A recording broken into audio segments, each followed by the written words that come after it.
마태복음 8장 28절에서 34절 말씀 묵상입니다. 또 예수께서 건너편 가다라 지방에 가심에 귀신 들린 자 둘이 무덤 사이에서 나와 예수를 만나니 그들은 몹시 사나워 아무도 그 길로 지나갈 수 없을 지경이더라. 이에 그들이 소리 질러 이르되 하나님의 아들이여 우리가 당신과 무슨 상관이 있나이까 때가 이르기 전에 우리를 괴롭게 하려고 여기 오셨나이까 하더니 마침 멀리서 많은 돼지떼가 먹고 있는지라. 귀신들이 예수께 간구하여 이르되 만일 우리를 쫓아내시려면 돼지떼에 들여보내 주소서 하니 그들에게 가라 하시니 귀신들이 나와서 돼지에게로 들어가는지라. 온 떼가 비탈로 내리다라 바다에 들어가서 물에서 몰사하거늘 치던 자들이 달아나 시내에 들어가 이 모든 일과 귀신 들린 자의 일을 고하니 온 시내가 예수를 만나려고 나가서 보고 그 지방에서 떠나시기를 간구하더라. 오늘 본문과 같은 내용이 누가복음 8장 26절에서 39절에도 있습니다. 몇 가지 차이가 있는데 마태복음은 가다라 지방이라고 기록하지만 누가복음은 거라사 지방이라고 기록합니다. 아마도 이 귀신 들린 자들은 거라사 지방에 있었던 사람들이 맞을 것입니다.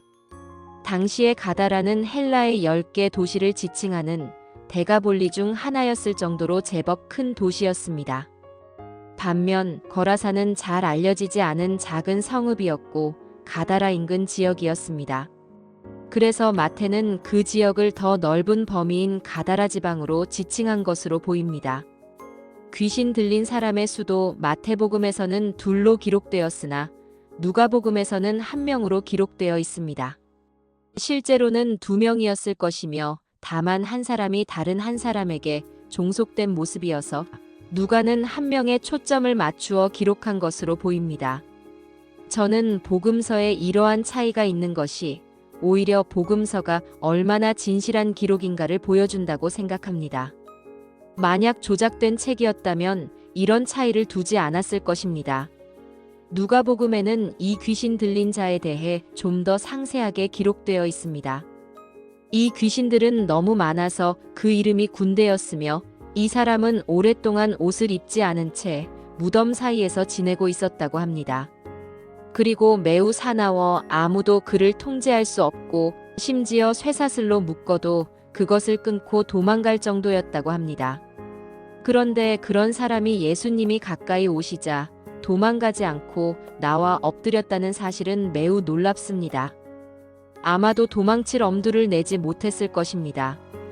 모세나 엘리야보다 더 위대하신 하나님의 아들이 지금 눈앞에 서 계시기 때문입니다. 그는 하나님의 능력 앞에 압도되었을 것입니다. 귀신들은 이렇게 외쳤습니다. 하나님의 아들이여, 우리가 당신과 무슨 상관이 있나이까? 때가 이르기 전에 우리를 괴롭게 하려고 여기 오셨나이까? 우리가 당신과 무슨 상관이 있나이까라는 말에서 귀신들이 얼마나 하나님의 아들을 두려워하고 있는지를 보게 됩니다. 대학 시절 우리 과의 여러 학생들이 예수님을 믿게 되었고 우리는 종종 모임을 가졌습니다. 어느 날 한 여학생이 교회에서 테이프를 구해왔는데 귀신 들린 자에게서 귀신이 쫓겨나가는 장면이 녹음되어 있었습니다.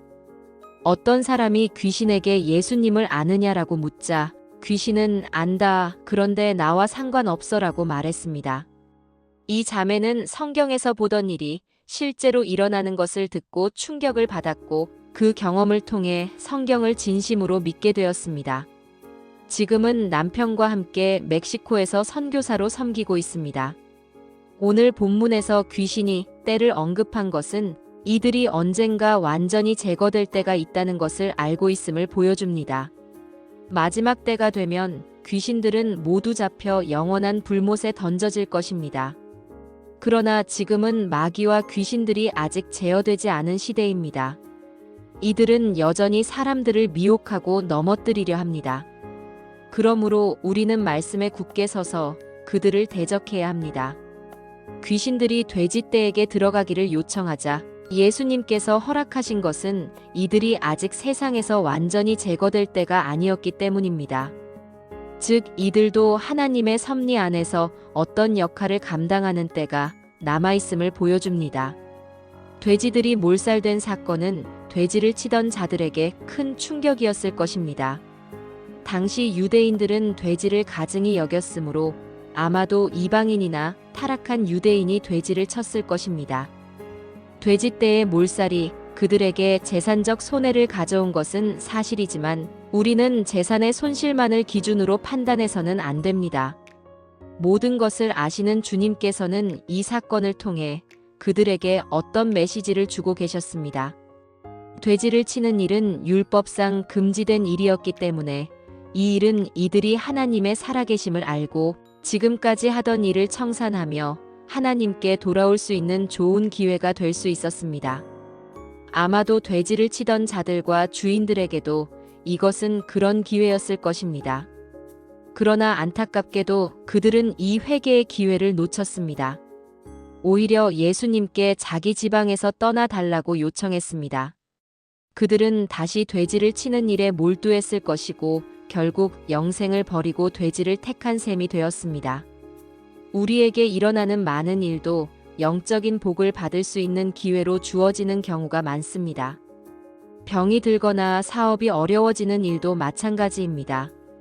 영적인 복을 얻을 기회를 주시는 하나님의 섭리일 수 있습니다.